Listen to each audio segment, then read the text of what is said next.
Fala, meus amigos, Vitor Azini.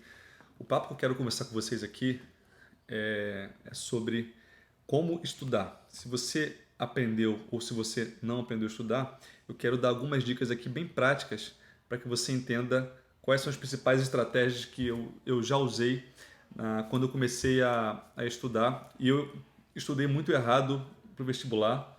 Eu estudava muito de forma contínua, não fazia intervalos. Então, a primeira dica, eu vou tentar dar aqui 10 dicas para vocês aprenderem a estudar de forma correta. A primeira dica é saber estudar de forma profunda, de forma com o espaço de tempo correto. Você tem que ter um horário do seu dia dedicado ao estudo. Se você é concurseiro, se você é vestibulando, se você está estudando para um concurso público, você tem que ter um espaço no seu dia para estudar. E o melhor espaço é pela manhã. Por que é pela manhã? Porque pela manhã geralmente não tem um estímulo de pessoas que estão te distraindo no grupo do WhatsApp, no Instagram, no Facebook, no YouTube. Não tem essa distração. Segundo, quando você estuda pela manhã, você está em estado de isolamento. As pessoas geralmente, quanto mais cedo, melhor. Quanto mais cedo o seu cérebro estar menos cansado. À medida que você vai passando o seu dia, ao longo do seu dia, você vai cansando o poder de memorização do seu cérebro. Então, quanto mais cedo, melhor. E separe pequenos espaços de fatias de tempo para você estudar. A melhor estratégia é você usar um aplicativo chamado Pomodoro, em que você dedica pelo menos 50 minutos, no máximo 50 minutos, para estudar. E nesse período de 50 minutos, ninguém fala com você. Se alguém pedir para você fazer alguma coisa, você não levanta. Se sua mãe ligar, não for nada urgente, obviamente, você não atende. Você não fala com ninguém. É 50 minutos dedicados para o estudo.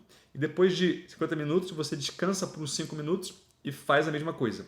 Essa é uma estratégia muito boa, porque se você estudar longas horas, como eu já fiz muito, você perde a efetividade do seu estudo. Você pode até conseguir continuar estudando, mas você perde a capacidade do seu cérebro se descansar para que você possa ter maior eficiência. Então, primeira coisa é estudar de forma verdadeira. O que é estudar de forma falsa, um pseudo-estudo?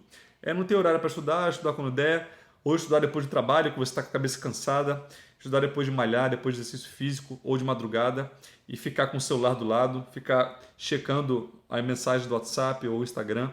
Essa é a maneira errada, e estudar ao longo de várias horas com o celular do lado. Isso é o errado. O certo é estudo de forma profunda e sem nenhuma distração de manhã por períodos curtos de tempo. 30 a 50 minutos é o recomendado. A segunda dica é conquiste a procrastinação. Como é que você vai conquistar a procrastinação? Existem diversas estratégias. Viram uma vez um estudo mostrando que jovens que tinham fobia por matemática, colocaram eles no aparelho de ressonância magnética, eles viram que antes de estudar matemática, fizeram o exame de ressonância magnética e viram que as regiões do cérebro responsáveis pelo sentimento de dor estavam acesas como se fosse árvore de Natal. É similar a um cérebro de uma pessoa que está levando um choque ou que está levando uma ferroada. É bem similar. E aí, o mais interessante nesse estudo é que eles viram que, após começarem a estudar, repetiram a ressonância magnética e viram que essas regiões da região do cérebro responsáveis pelo sentimento de dor não estavam mais acesas. Então, a dor ela só é uma pré-atividade que você não gosta, pré-estudo. A procrastinação é uma dor que você está sentindo antes de começar, mas à medida do momento que você começa a estudar, esse sentimento some. Então isso é uma coisa interessante para você entender que quanto mais você enrola, você arruma a escrivaninha, liga para alguém, não, eu vou só checar aqui o WhatsApp. Outra coisa, nunca cheque o WhatsApp, nunca faça nada que te vai trazer alguma gratificação antes de você cumprir esse primeiro espaço de tempo de estudo. Você só vai mexer no WhatsApp, só vai tomar o seu café depois que você fizer esse primeiro momento de estudo. Não tenha uma gratificação antes. Treine o seu cérebro para ter gratificação após estudar. Então, não enrole para começar. Quanto mais você enrola, mais dor você sente. Saiba que quando você começou a estudar, essa dor some. E saiba que nunca dura 1 minuto. Você vai checar o WhatsApp, fazer uma ligação por 1 minutinho, nunca é 1 minuto. Sempre é mais que isso. Quando você vê, já passou a tarde toda e você não começou a estudar ainda. Esse é o pior sentimento que pode existir. Eu já passei muito por isso. É muito ruim. Então, comece o quanto antes e tenha um período de tempo específico para você estudar. Use o Pomodoro. É um excelente aplicativo. A terceira dica é tenha uma mentalidade correta para você estudar. Se você está estudando para uma coisa que não faz sentido, você não vai ter ambição nenhuma para aquilo. Se você está estudando para um emprego ou um vestibular que faz total sentido para você, é uma coisa ambiciosa, tem ambições grandes, isso vai mudar a sua vida, vai mudar o seu salário, isso faz sentido. Então, tenha sempre em mãos por que você está fazendo isso, por que você está fazendo esse esforço. Saiba de antemão por que é você que quer isso ou é alguém que quer na sua família, é seu pai, é sua mãe ou é você. A segunda coisa tenha certeza que o esforço ganha sempre do QI. O esforço ganha sempre do talento. Eu conheci muitos amigos meus que tinham um QI muito maior que o meu, tinham maior facilidade de aprender as coisas. Existem muitas pessoas que são assim, mas eu era sempre um dos mais esforçados, um dos que mais estudavam. Sempre ganha. Não fique nessa de eu tenho dificuldade de aprender, eu sou muito lento. Não tem problema nenhum. O esforço é sempre maior do que o QI. O esforço sempre ganha, sempre triunfa em cima do talento.